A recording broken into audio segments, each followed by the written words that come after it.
and welcome to my kitchen. Today we're here with a new episode of Noreen's Kitchen. It's not really what's for dinner, it's not really holidays are coming, it's kind of somewhere in between. It's really a very basic recipe that everybody needs to know. This is basic decorator buttercream frosting. Now, for those of you who've never heard this part, my mother was a pastry chef while I was growing up.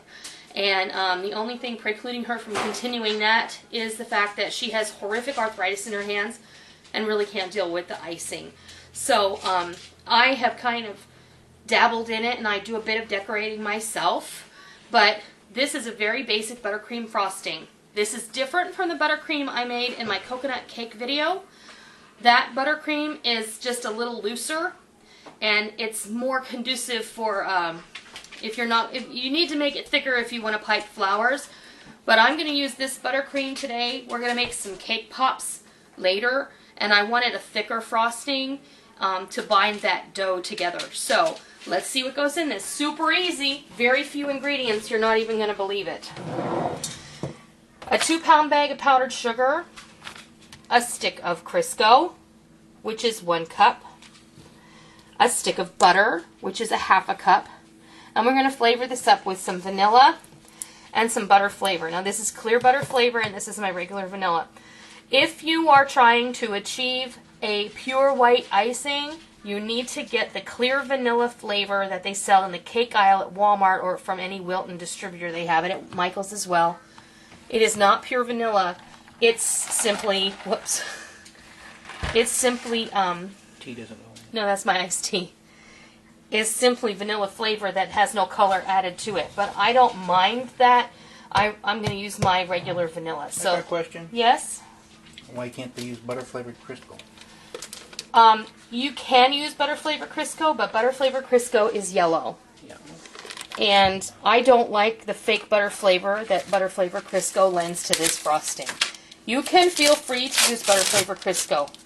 I don't mind that at all. And I don't know how many of you use these Crisco sticks, but I think they're the best thing since sliced bread because I don't have to worry about measuring it. I can cut, if I need a 1/2 cup, I can cut a 1/2 cup. If I need a whole stick, I can use a whole stick, which is 1 cup.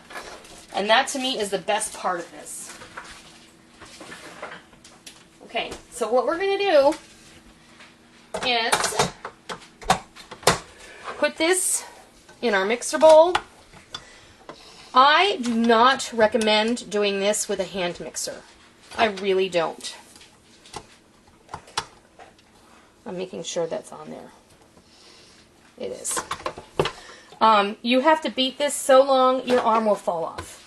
I also do not recommend using this recipe if you have a weak mixer or a mixer that doesn't have a bowl that turns by itself. If you have a mixer that has a bowl that kind of spins because the beaters are spinning, that is not recommended. This is, my mother burned out a mixer making this icing and then she went and bought a KitchenAid. Well, she did that 30 years ago and she still has the same mixer. So I'm going to tell you that you need to have a heavy duty mixer. I'm not saying you have to have a KitchenAid, but I would highly recommend that you have a heavy duty Sunbeam, KitchenAid, Bosch, or some sort of really good mixer. Do not use a hand mixer because you won't get the desired result. And your arm will be really, really sore. So what we're going to do is we're going to beat this together until it is creamy. And we're going to beat it a long time. I'm going to beat this for 10 minutes. So I'm going to start this. Oh, I'm probably going to plug it in first. Hello? I'm like, oh no, why doesn't my mixer work? Okay, we're going to turn it on. That butter and that shortening are going to blend together. And we're going to cream that together for 10 minutes, and then I'll be back. And this has beaten for 10 minutes, and you see how smooth and creamy it is? Just turn it on for a second, but you can see, you cannot tell any difference that there's, butter and Crisco in there. It looks completely combined. Now I'm going to put a teaspoon and 2 teaspoons of vanilla in here. And then I'll put it away. And then I'm going to put a teaspoon of butter flavor. This is completely optional. If you want to make a different flavor buttercream, feel free. You don't have to put vanilla or butter flavor in this. You could put nothing in it and it would still it would still taste delicious. But it's just but I have to tell you, the butter flavor makes it taste like the buttercream that you get from the bakery because that's what they put in it. But better. But better because I made it. Or you made it. Alright, now, we have a 2-pound bag of powdered sugar. Now, the last time I made an icing, which was the cream cheese frosting. Okay, Molly's doing her chores, so when you hear the trash bag in the background, that's what it is. There it is, see? That's what it is. The last time I made a frosting, I had a couple of comments, and, you know, I'm not singling anyone out or anything. You know, people are concerned with the amount of sugar. You cannot make a buttercream frosting without powdered sugar. Plain and simple. Buttercream frosting is made with powdered sugar. And you cannot pipe icing that you make with Splenda. You just can't do it. It's not powdered sugar, and it's not going to have the same consistency. And we're not making a diet food here. We're making a sometimes food.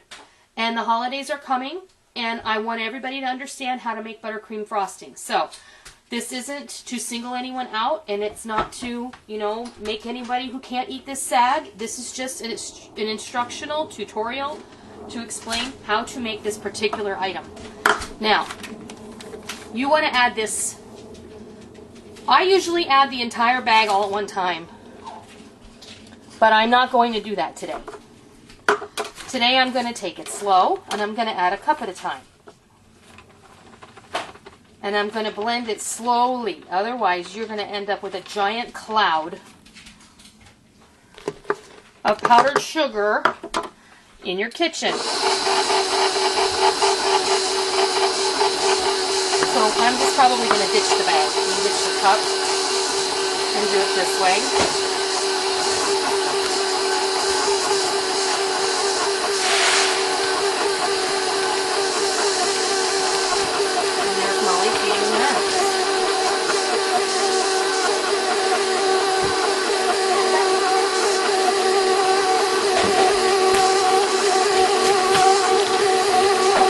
Going to feel like it's too thick.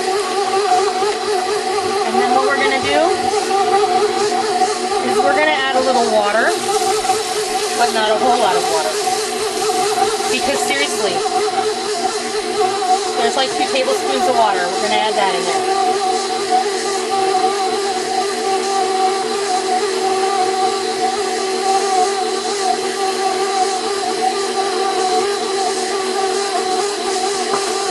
Turn it up.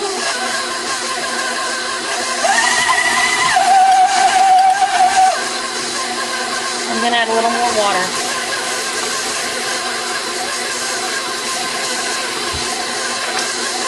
So that was 2 tablespoons before. I'm going to add another tablespoon. You would be amazed at the difference 1 tablespoon of water will make in this buttercream. I'm still seeing it's a little thick, so I'm going to add another. That's a 1/4 cup altogether. So far, that's 4 tablespoons of water. The buttercream is affected by the humidity in the air. And I'm just going to test this. My fingers are clean, and this is exactly how I want it. So I'm going to beat this for 10 minutes. Because you don't want it grainy. The longer you beat it, the less grainy it will be. So, I'm going to beat it on high for 10 minutes. Right there.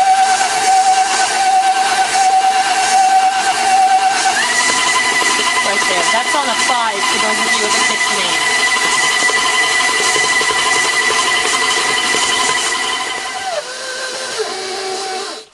Okay, we're all finished. It's beaten for 10 minutes. Let me get that. Is that right?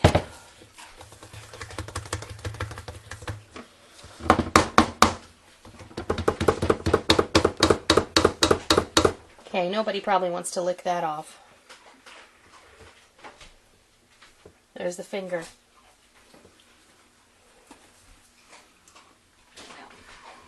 Wow. Pretty good, huh? Mm-hmm.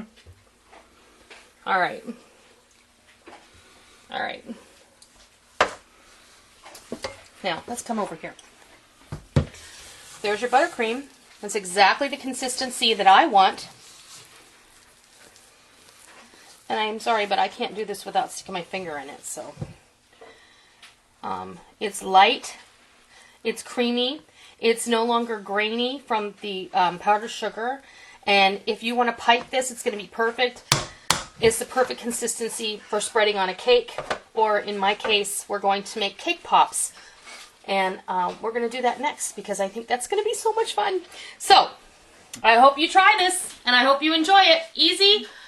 Like you never knew it was so easy. Buttercream frosting. This is how my mom, a retired pastry chef, used to make it. It's going to work for her, and it's going to work for you. I hope you try it, and I hope you enjoy it. And until next time, I'll see ya.